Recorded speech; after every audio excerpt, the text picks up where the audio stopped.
Hello everyone, welcome to Artifactory Pro webinar. We'll be talking about CI/CD pipeline with Artifactory today, and in general discuss more pro features that are available through Artifactory Professional Edition. So this is what you are going to be looking at today. I hope you are in the right place today. If you guys have noticed, you guys would all be on mute right now, and that's because we want to make sure the audio quality is optimal for the webinar, so everyone is on mute.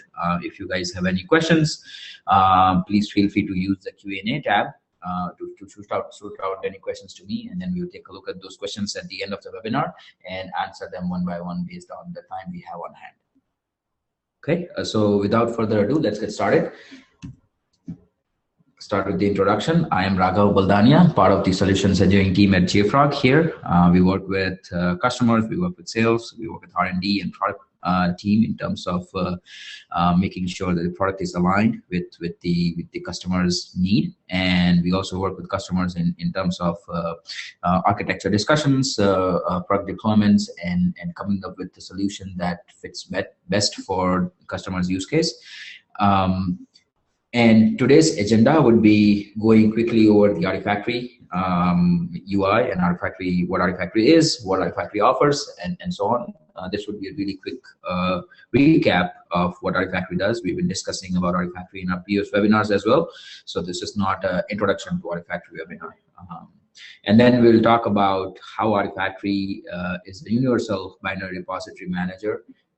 The only universal binary repository manager, and then we'll talk about how Artifactory can act as your system of records for your builds, and we'll talk about how to leverage that system of record that you have for all your builds, all the metadata that you have, all the properties that you set on your artifacts, and in general, how to manage all the metadata that you have inside Artifactory with the help of AQL. That's the Artifactory query language we have.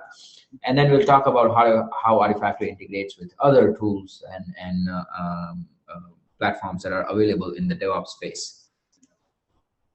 Okay, and we'll also briefly take a look at the Docker trusted registry within Artifactory. We had a dedicated webinar about Docker last week, so if you guys didn't get a chance to join that webinar, I would highly recommend browsing our YouTube channel for that webinar. You should be able to find the recording there, and that will give you more insight on how to use Docker promotion pipelines with Artifactory and so on. Okay, so what is Artifactory? By now, I hope you guys know what Artifactory is. Artifactory is the only universal binary repository manager. It manages your artifacts, manages your builds, manages your libraries, plugins. Basically, anything that is not a source code can be managed through Artifactory. So it's truly universal in its sense that it can manage package types from Docker to Maven to NPM, Ruby, Bower, Python, Puppet, Chef, C++, PHP, any kind of package types of binary you have, Artifactory can manage those for you. And it manages all of them as a first-class citizen, right? So it's not going to dump them inside one generic repository and then you figure out how to filter them out. No, it's not the case. Artifactory actually has a dedicated repository for different package types within Artifactory. And Artifactory also fully supports all the capabilities that you look from an admin perspective. So Artifactory supports a full native, highly available cluster. So you will be able to set up Artifactory in an HA environment that is clustered with multiple nodes. And it's going to be a fully active cluster, right? So if one of your node goes down, your Artifactory instance is still up and running as long as it has at least one functioning node. And this also applies to your Docker registries. Now, because Artifactory is the only solution out there that provides multiple Docker registries inside one binary repository manager, it also makes your Docker trusted registries highly available, right? So this is something that is unique to Artifactory again. And then Artifactory also integrates, as I mentioned earlier, with all your build tools, all your CI tools, right? So Artifactory can talk to any enterprise class CI tools out there and integrate with them, make sure the dependencies are supplied to those CI tools, and at the end, it can also act as your deployment target. So all your build tools, all your CI servers are publishing back to Artifactory with all the binaries that are being generated. Right, so if I talk about CI tools, it can talk to Hudson, Jenkins, Bamboo, TeamCity, Travis, TFS, and many of the other CI tools, right? So it's truly universal in the sense that it can talk to multiple CI tools, and it can also talk to other DevOps tools. So this kind of reflects to what Artifactory does in terms of dev space, in terms of operation space. The slide is slightly bit dated, so I don't have fully updated logos here, but this kind of gives you a sense of how Artifactory is truly universal. As you can see, it supports everything from CI server sites to package types to build tools. So we have NuGet there, we have NPM, we have yum repository support, we have Jenkins support, we have Docker, Maven, Vagrant Boxes support, NPM, Ruby, Python, Gradle, Ivy, Debian packages, so on, right? So it can support basically any package type with first-class citizenship. Artifactory also supports multiple layers of repositories. So when I say multiple layers, it means that Artifactory will support different type of repositories. That is local repositories. We have concept of remote repository. We have concept of virtual repositories, and so on. So let me show you through the slide deck. Sorry, through the UI how those repositories look like and how they function. Okay. So this is my Artifactory environment here. Oh, sorry. And right there. Okay. So this is what Artifactory UI would look like. And then within the repository structure itself, we have several kinds of repositories. So one is local repository. Local repository is something that you create for your local artifacts, right? So anything that you are developing locally would go inside this repository. And then you'll publish to this repository and so on. So this is your local repository structure for any package type. So as you can see here, when I create a repository, it will ask me to select a package type, right? So based on what I want to create, I'll select a package type. So let's do NPM today. Okay, so all you need to do is provide the key. As you can see, it's not a name, right? So it's a repository key. And this is because every repository name has to be a unique name, because this name would eventually translate to the repository URL. So every URL has to be unique. So every repository name has to be unique. So let's say webinar npm local. Okay, and you save it, and that's it. That's all you need to do to create a local repository. Let's go ahead and create a remote repository. So what remote repository is? A remote repository is something that you proxy central repositories, right? So this is not something where you publish your artifacts, but this is something that you get from central repository servers. So in our case, let's create npm remote repository that's going to talk to npm.js. Okay. Webinar npm remote. So as you can see, this is going to talk to my, well, not my, but it's going to talk to npm.js repository, and it will fetch the artifacts from there. Okay. And then we have a concept of virtual repository. So virtual repository is an abstraction layer that you put in front of your multiple repositories for your client side, right? So what you do is you create a virtual repository like we'll do here. Let's say create npm virtual repository. So webinar npm virtual. And now what you do is you add your npm repositories within this virtual repository. So when I set up my client, I set up a client to talk to this virtual repository, and it will automatically connect to all the repositories that are sitting inside this virtual, right? So let's add the npm local that we just created, and we'll also add the npm remote that we just created. Okay. So as you see, we have webinar npm local, webinar npm remote. So now instead of setting up my client for two different repositories, what I'll do is I'll set up my client for this one repository, and it will resolute between these two repositories behind the scene, right? So this is how it will look like. And for default deployment, we select our local. So if I'm publishing to this virtual repository, it's going to automatically publish at my local repository here. Let's save and finish. Okay, now let's set up a client to talk to this virtual repository, right? So all I got to do is click on set me up, I select my package type, so it would be npm here, and then we select our repository type. So this was webinar virtual, webinar npm virtual, right? Webinar npm virtual. There you go. So here what I do, it will give you basically all the steps you need to do in terms of configuring your npm client, right? So let's set up a client. Let me pull up my terminal here.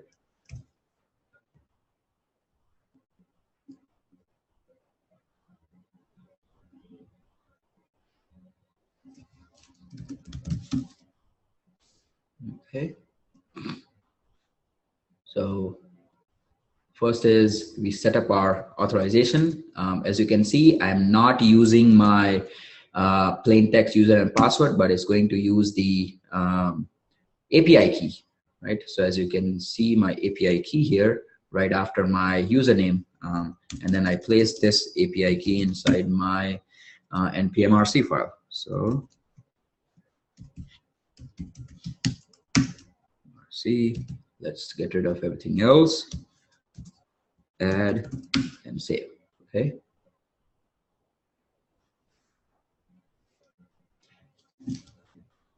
And by the way, Artifactory npm also supports scope packages. So if you want to set up your client to talk to Artifactory for scopes packages, Artifactory will do that as well. So here are the steps you need to do in terms of setting up for scope packages. And then let's set our npm registry as a default registry for our client. Okay. So you do npm config set registry, and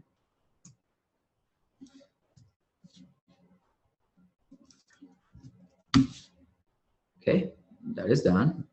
And similarly, you do that for your scope packages if you want to do that. And then in terms of deployment, as you can see here, these are my deployment commands to publish to my Artifactory. As long as you have in your package.json file, you will be able to publish that onto Artifactory here. Now, in terms of resolution, is the same thing. All you got to do is npm install and package name, and it will be, because by default we set this Artifactory as a default registry. It will fetch from our Artifactory instance. So let's say npm install xrest, for example. Right. So as you can see, it's installing from Artifactory instance, and this is all you need to do in terms of setting up your client. Right. So it was super easy. Similarly, this goes with all other package types as well. So in terms of Docker, as you can see, it will give me complete instructions on how to set up my Docker client. If it's, let's say, Yum repository, for example, it will do the same thing for Yum. Let's say RPM. So as you see, it will give you complete instructions on how to set up a client to talk to RPM repositories. PyPy, similar thing. So it's really easy to talk to Artifactory from your client side, right? And all you need to do is set up your repository structure, set up your client to talk to Artifactory, and that's all you need to do in terms of making sure you are talking to Artifactory. Let's get back to our slide deck.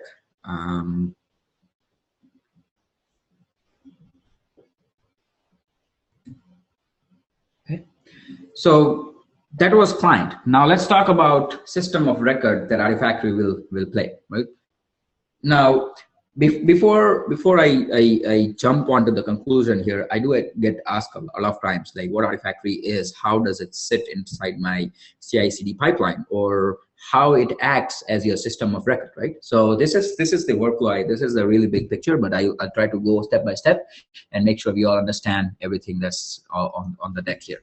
So any software development lifecycle starts with your dev team writing code, right? Now, as soon as they are writing code, all they'll do is they'll start declaring the dependencies that they need for that particular code, right? Now, those dependencies can be in form of any package types based on what you are writing. Your package dependencies may differ. All these dependencies will come from Artifactory. So we just talked about how to set up your client to talk to Artifactory and get your dependencies. So similarly, when you're running your local builds, when you're fetching your local dependencies, they will all get resolved from Artifactory. Now, doesn't matter they are inside your local repositories or Artifactory has to go out to remote repository and fetch those artifacts for you. Artifactory will do that, right? So as soon as it's fetching anything from the remote repositories, Artifactory will cache them locally as well. So if the next request comes in for the same artifact, Artifactory will be able to supply them from the local repository, local cache copy, right? So next thing you know, your builds are super fast now because you are eliminating the latency factor. Okay, so when you're ready to commit your code, you commit your code to your central version control system, and then that will take care of triggering an automated build on your CI servers. Doesn't matter if it's Jenkins or Hudson or TeamCity or Bamboo or TFS. That build in turn will have the same set of dependencies that you had earlier, right? Now those dependencies will come from Artifactory. Now keep in mind, doesn't matter if the dependencies are coming from local or remote repositories, all of them are coming from the cache copy, right? So as I mentioned earlier, the latency factor is gone, so your build time improves drastically. And then after the build is done, you will deploy your build back to Artifactory.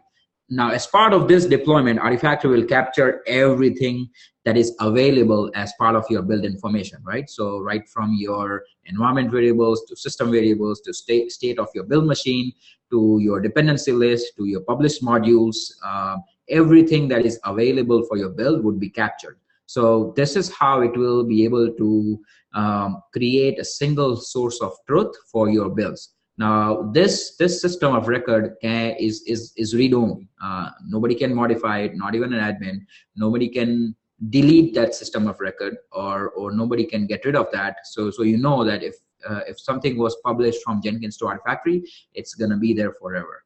Unless you do a system level clean that only an admin can do, it's gonna be there for you to refer back to at any given point of time. As long as Artifactory is running, you have that information available. Now, in an enterprise organization, you may have multiple Artifactory instances, right? You may have multiple Jenkins instances, multiple Artifactory instances. In order to manage those multiple Artifactory instances, there is a tool called Mission Control. That's another product from JFrog.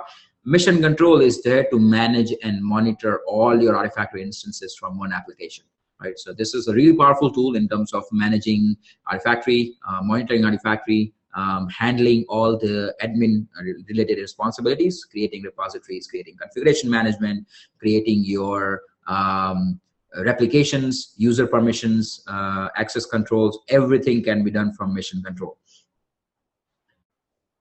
Okay. Next thing you know, once your artifact is there, once your publish is done to Artifactory, your QA tools can run their test on the builds that are available on Artifactory, right? So they can pick up the builds from Artifactory, do their testing, and when the testing is done, they can contribute the metadata back to Artifactory. So now you know what builds are good builds, what builds can be promoted further, what builds are bad builds, right? So once you are ready with the promotion model, you'll be able to promote your build through Artifactory. And then once you have your set of good builds ready, you'll be able to deploy those builds to your infrastructure. So you can use any provisioning tool, any orchestration tools like Chef, Puppet, or Docker, or SaltStack, and then start deploying your builds into a production environment. If you are someone who is distributing your binaries to external world, you can use Bintray. That's our distribution platform that sits on the CDN, Akamai CDN, and you'll be able to distribute your binaries across the globe to your external customers directly from Artifactory. So Artifactory can push your artifacts to Bintray, and then from Bintray you can start distributing your binaries. So as you can see, Artifactory sits right in the center of your complete end-to-end CI/CD flow, right? It started all the way from developers starting writing the code until the deployment happened. So Artifactory kind of sits at the center, and then it will be able to generate all the information about your builds and capture and store them inside Artifactory for your purpose, for you to take a look at it later. Okay. Now, let me show you what I mean when I say system of record, and then we will also take a look at Jenkins in a moment. So back to our Artifactory instance. So under the builds tab here, this is where you have all your builds published to Artifactory. So it doesn't matter if it's a Jenkins server or any other server, as long as you are publishing to Artifactory, they will populate on this tab here. And these are my projects that are coming from my CI servers, right? So let's take a look at my main example build here. So obviously it's going to capture all the builds running in this project. So I have all my builds here. It will also give you the link to the CI server as well. So you may have multi-master, multi-slave node configuration with your Jenkins or any of the CI server, right? So it's critical to know where the build is coming from rather than you searching out on yourself or what CI server the build was built on and so on, right? So Artifactory gives you a handy link here. As you can see, I have a couple of different IPs here for my CI servers. So it came from this CI server, and then on the status page, status column, I'm tracking the status of the build. So a few of my builds are dev builds, few of them are promoted to staging. None of them are so far promoted to release or production. So I don't have any release tag here, but the farthest I've gone is the staging phase. But if you promote the build further on, it will go to a release stage and so on, right? Let's take a look inside one of these builds and see what it's about. So on the general build info tab, it's going to give you information about builds in a generic manner. So all your name, number, duration, and timestamp, and Jenkins URL, and so on. Right? Pretty basic information. Nothing interesting. But if you go to publish module tab here, this is where it gets interesting. It's going to capture everything that was published by Jenkins onto Artifactory. So everything in terms of binaries are published here. So let's take a look at this one snapshot here. As you can see, it has all my poms and jars, right? 4 different artifacts for this module. And then I have all my dependencies for this module here, 290 dependencies here, right? So it gives you a complete list of what kind of dependencies are related to this particular artifact. Now, these dependencies are also self-aware. So what I mean by that is they know where they are coming from. They also know where they are going. So for example, let's take a look at this commons IO library, 1.4 jar, right? So if I go to the Artifactory tab here, inside my builds tab, this is where it will show me who generated this artifact and who is consuming this artifact. Now, of course, commons.io was downloaded from JCenter, and then we modified that for our own custom use. So as you can see, it was built on these many builds. So these many builds produce this jar file, but then on the other hand, 382 other builds are using this particular jar file. So this is really good information in terms of finding out what's the scope of this jar file. What if I decide to deprecate this jar file? What if I decide to bump up the version of this jar file? Then I would know precisely in terms of who is getting impacted by this, right? So it gives you a really good example and really good set of information in terms of what is the scope of this jar file, who is dependent on this, and so on. Same thing with the artifacts as well. All these artifacts are also self-aware, so you'll get the same set of information from here as well in terms of who is dependent on these jar files and who is using this jar files. In terms of environment variables, it will capture all the variables. So basically, it captures the state of the build machine, right? So as you can see, all my 48 variables are captured here, but it also captures system variables. So all these system variables are also captured. So now you have everything you need to reproduce a build. You have your environment variables, you have your system variables, you have your set of dependencies, you have your set of outputs that you need to compare against the build when you generate. So basically, Artifactory makes sure that all the builds that you are producing inside your CI environment, they are all reproducible builds, right? So this is really critical in terms of making sure your data is always available. One thing I want to show you here is a diff tab. This is really interesting because I think this is only unique to Artifactory. What it does is it allows you to find the difference between two builds at the binary level. So let's assume that my build number 89 failed for some reason. I don't know what. But my developer says that I didn't change anything on the source code, but the builds still fail. And this happens a lot of times, right? You're not changing anything on the source code side, but still the build is failing. So what I can do is I can compare my build against my previous builds. So, and then because we also track the status of the build, I would directly know what is a good build to compare against, right? So let's say build number 86, because it was promoted to staging, it obviously has to be a good build, at least better than my current build, right? And then I can find out what got changed. Now, in terms of the artifacts, all 9 artifacts are updated. This is the main build. I do expect my poms and jars to change, right? So this is obvious. In terms of dependencies, out of 350 dependencies, 2 dependencies are updated. If I didn't change anything on the source code side, why did the dependencies got changed, right? So maybe this is something that's breaking my build, or something got messed up at the build machine level. As you see, out of my 113 environment variables, these couple 8 to 10 variables got changed, right? So maybe something went wrong at the build machine level, and that's what's causing my build to fail. Excuse me. So this gives you a really good understanding of how the builds are changing and what got changed between two builds, and at what level it got changed. So the troubleshooting scope gets down really narrow in terms of finding out what things have changed. And then at the end, you have this raw JSON file, which encapsulates information from all these tabs and dumps into one raw file. So you can consume this file directly and then start leveraging the data that's inside this file. And again, this file is also customizable, so you can pick and choose what kind of information you want onto this file. As you can see, it consists of all the information that I have across multiple tabs here. Yeah. Now let's quickly take a look at the Jenkins in terms of how the configuration is done. So I can go to my Jenkins environment right from here. Let's log in and show you how the plugin is configured and how the builds are configured to talk to Artifactory. So if I go to my Jenkins configuration, that is where you'll be able to find plugins. Let me show you.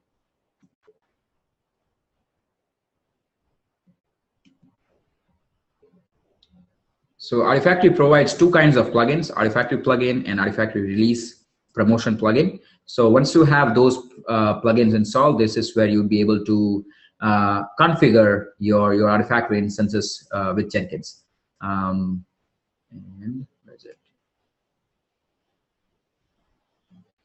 Right here, Artifactory, right? So as you can see here, I can connect multiple Artifactory instances with Jenkins. So I have a couple of them configured here. That's one, that's second, that third, and so on, right? So once you have that configured, we can go over to our projects and see how it looks like on the project side. So let's take a look at my new example here. So at the configuration stage, this is where you'll be able to do the dependency management. So resolve artifacts from Artifactory on the build environment, and then you'll be able to configure your Artifactory server, and then select your resolution repositories that you want for this project. And in terms of deployment, that's going to be a post-build action. This is where you deploy your artifacts to Artifactory. Again, same thing. You select your Artifactory instance, select your repositories, and then you get a couple of options to pick from in terms of what else do you want to be published with Artifactory? Do you want your environment variables to be included? Do you want your other artifacts to be included? By default, it's going to exclude your passwords and secrets. So no credential information is going to be published from Jenkins to Artifactory. So this is there by default, and you have several other options as well. So this is what a build configuration would look like. And in terms of promotion, what you can do is Artifactory, if once you have the release promotion plugin installed, you'll have this option here, Artifactory release staging, right? So this will give you an option of promoting your build from one stage to another phase, okay? So as you can see here, this was my last build version, and then this is my release version, this is my next snapshot version. And then I can create my VCS tags directly from here. So this is going to my next release version for my build project here. And then at the end, I select my repository where I want to promote the build, right? And then once I have this, I will be able to build and release to Artifactory. So what it does is it's going to promote the artifact, promote the build from dev to staging instance. And then once you have your build promoted to staging, so how you know if your build was promoted to staging, right? So if it's promoted to staging, it will have this green icon here. So as you can see, all my builds fail here, so it's not. But if I have promoted a build to staging, it will have this little icon here. Now this icon allows me to promote from staging to release. So it has Artifactory release promotion, right? So if I go to this icon here, this is where I'll be able to set my target status. So right now I'm on staging stage. So do I want to roll back, or do I want to promote it further to release stage, right? And then I add my comments, I select my target repository, and then I decide if I want to include my dependencies or not.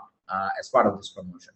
Once you promote the build, now the build goes to the release stage from staging stage, right? So this is how you do promotions, very basic, right? But you will also be able to do promotions from with the help of REST API, with the help of UI as well. So and part of this staging, you can also do deployments for your properties as well. Now, in a moment, I'll talk about what properties we're talking about and so on. Okay.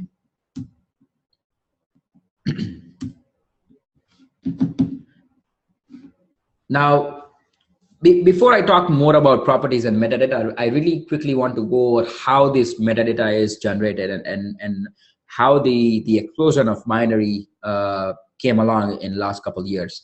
And then we are all aware of how the CI/CD process has evolved in the last decade or so.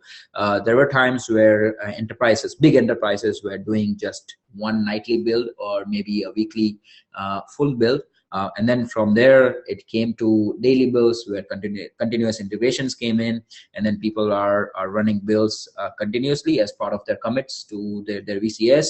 And then the continuous deployments came in, where now you are deploying those continuous commits to your production environments, and then you are leveraging all those artifacts for production deployments. So this is how the evolution came of CI and CD. And later on, DevOps came into picture, where CI/CD were combined, and then you are generating even more number of artifacts now. With this huge monolithic builds that were happening, to break down those monolithic builds, Docker and microservices came in, where now you are containerizing your builds and then you are deploying them as one container. And then on the other hand, you are also breaking apart those monolithic structures into smaller and smaller microservices. So all these leads to explosion of binaries, right? You are generating millions of binaries in a month today. We do have customers who are generating millions of binaries in a month, and then it is difficult to manage these binaries, right? Generating this is easy now because everything is so automated. You are basically doing nothing in terms of generating those binaries, but now the task is on the other hand of managing these binaries. How do you manage this huge pile of binaries? And then it all comes down to metadata here. If you have really efficient set of metadata, you'll be able to manage those binaries really efficiently. But how do you define those set of metadata? How do you know what to use and what not to use? What are the best practices for this metadata and so on? So there are a couple of ways of tracking this. One is your build info that takes care of your build binaries. And the second is properties inside Artifactory that takes care of attaching metadata to your artifacts, right? Now for Artifactory, build info is also part of metadata. Properties is also part of metadata. So what Artifactory does is Artifactory keeps tracks of all your properties and all your metadata that you have. And then it lets you utilize or consume those metadata with the help of AQL. Now, those metadata can be organic or inorganic. By organic, I mean they are coming naturally from your build info, they are coming from your QA tools, and so on. Inorganic metadata is something that you apply on fly, right? Let's say you applied metadata to artifacts after the chef deployment was done. So that hey, chef deployed to a production environment, that's your metadata there, right? So depending on your characteristic of your metadata, you can leverage them through AQL. So consuming metadata is really easy inside Artifactory.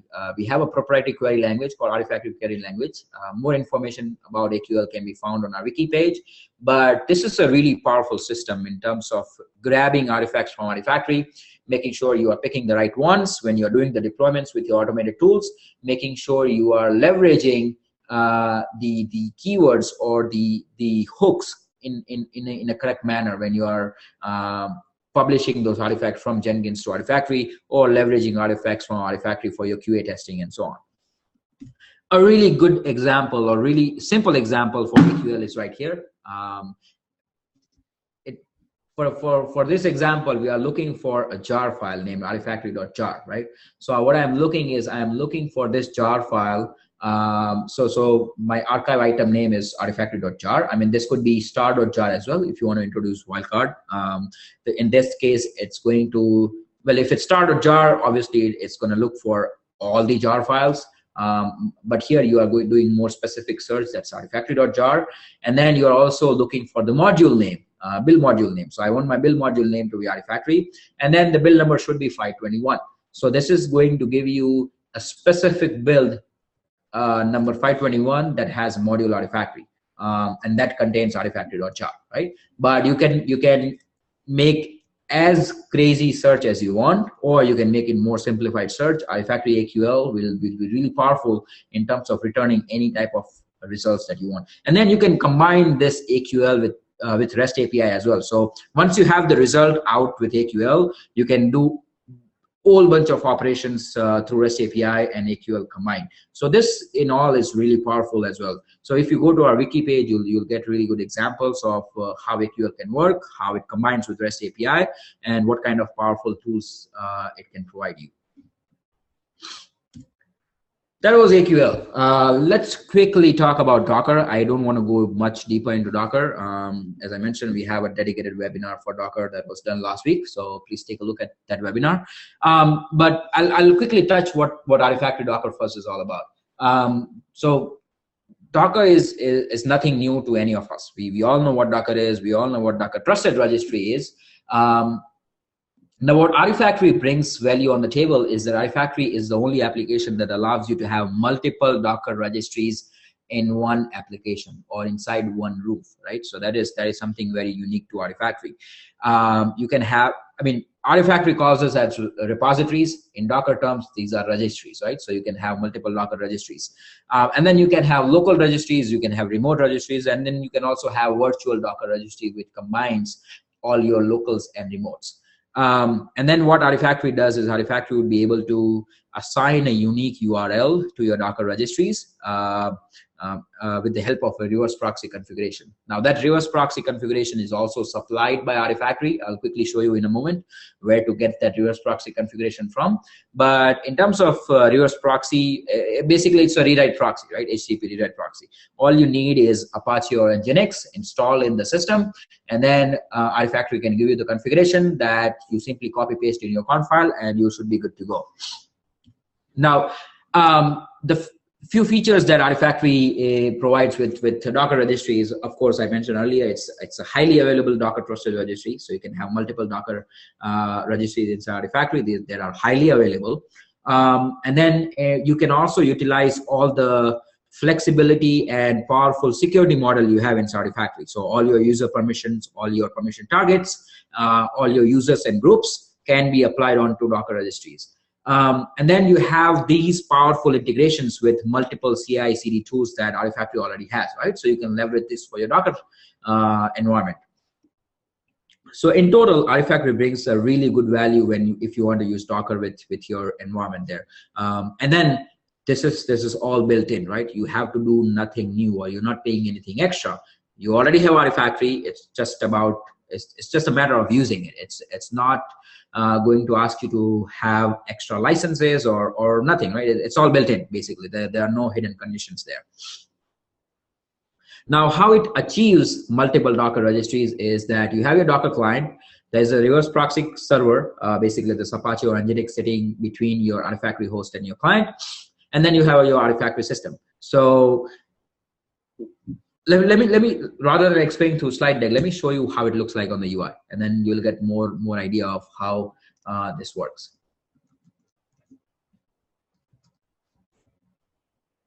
Okay.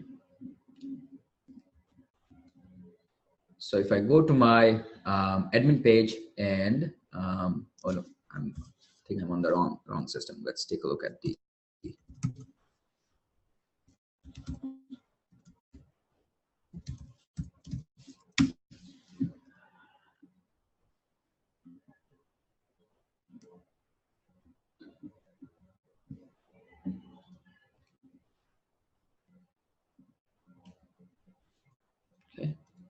So if I go to my reverse proxy page here under configuration,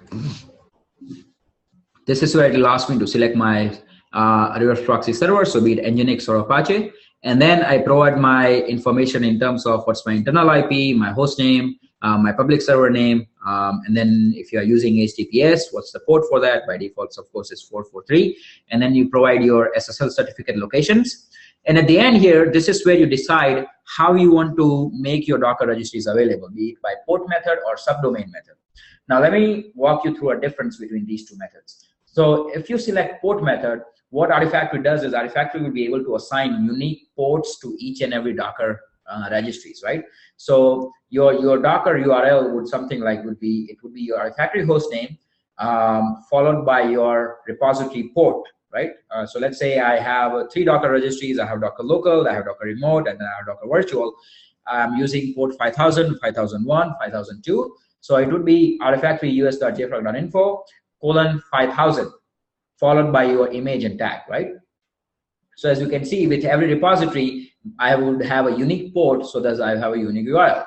Now, if I'm using a subdomain method, this is much more easy rather than using port method, because when you're using port method, you'll be assigning unique ports to all your repositories, and then the overhead of management goes high, right? But if you're using subdomain method, all you need is a wildcard certificate for your subdomain, Artifactory subdomain, not your organization subdomain, right? It's Artifactory subdomain. So as you can see here, I have a wildcard certificate for Artifactory us.jfrog.info. So it's not that I'm opening up my wildcard for the entire organization. This is just for your Artifactory domain.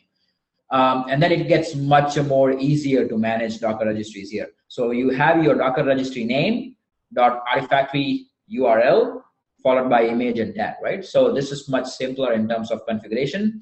And then in terms of configuring Docker registries, it's just like creating any other repository. So under admin, I select my repository type, let's say local. And then when I select new, I should be able to pick my Docker registry here. And then I provide my key. And then I select if it's a version 1, version 2 API. And then that's it, right? That's all you need to do in terms of configuring Docker. Now, configuring your Docker client, we talked about that earlier. You use set me up here. You select your package type to be Docker. It should be up here. Yeah, okay. And then you select your repository. Let's say Docker remote, right? And then this will be able to give you all the steps that you need to do in terms of configuring your Docker client. And this is your reverse proxy configuration here. So all you need to do is copy paste this in your Nginx configuration file, and you should be good to go. You don't have to write this manually. Artifactory will be able to provide you with the configuration. So it's pretty easy to set up Docker trusted registries inside Artifactory. And again, it supports multiple Docker trusted registries. So this is something unique. And this is one of the high selling point of Artifactory that our customers are loving about it, because we support multiple registries with one application or one roof, right? Okay, that's all I had for my webinar today. Before I close the webinar, I do want to bring few things up. So one is our Swamp Up user conference that's coming up by end of May 24th to 26th. This user conference would be held in Napa Valley. So it's more of a getaway than a user conference. You'll have a lot of fun there. The sponsorship opportunities are available, but that's not what I'm here for. I'm here to let you know that tickets are on sale. So please get your tickets sooner, because we are selling out quickly. And then we also have announced our keynote speakers already. So KK is going to be presenting there. We have Melody from Google as a keynote speaker. And then our founders, Fred and Yoa, would be doing a keynote session as well. So it's going to be a really interesting user conference. It's not a marketing or sales conference, so you won't be hearing marketing pitches and sales pitches from different companies, but it's more of a technical user conference. So you'll meet a lot of technical folks from different companies and different organizations that you'll be able to mingle around for 3 days and have fun. Okay, I think we do have a couple minutes here to take your questions. So feel free to shoot your questions on the Q&A tab, and I will be able to answer them one by one. Okay, I do have 2 minutes. So if you have any questions, feel free to send them my way, and I should be able to answer them. Okay, so a couple questions. One question is there a way to migrate Nexus to Artifactory? Yes, there is. We do have a Nexus to Artifactory migrator tool that will be able to provide to you free of cost. Of course, there's no charge for that tool. That will be able to migrate your entire Nexus environment to Artifactory. I mean, you have a choice of picking what you want to bring over, but if you are wanting to bring over your complete Nexus environment to Artifactory, you can. We do have a tool handy. So feel free to shoot me an email and we should be able to talk more about this. But yes, that is an easy way. Okay. Does Artifactory support two-factor authentication for users? So in terms of authentication, Artifactory does support LDAP, OAuth authentication. So if you're using Google or GitHub, you should be able to use OAuth. If you are using SAML authentication, Artifactory does support SAML authentication as well. So SAML 1, SAML 2, basically Okta authentication. If you're using Okta in your organization, you can use SAML there. Artifactory also supports crowd authentication. So if you're using Atlassian suite and you are using Atlassian products, you can use Atlassian authentication with Artifactory. And then it also supports native HTTPS SSO, so you'll be able to use that as well in terms of authentication, bringing your users and groups over. Okay. I hope that answered your question. All right, I think we are just on time. So thank you guys for joining the webinar today, and feel free to email me with any questions that you have. Feel free to reach out to us for any questions, and then we should be able to circle back to you with any kind of information that you want. The recording of this webinar should be available on YouTube in a couple days. So if you missed the webinar, or if you think you want to pass along this webinar to your colleagues, the link should be up on the YouTube channel shortly. Thank you again, and you guys have a good day.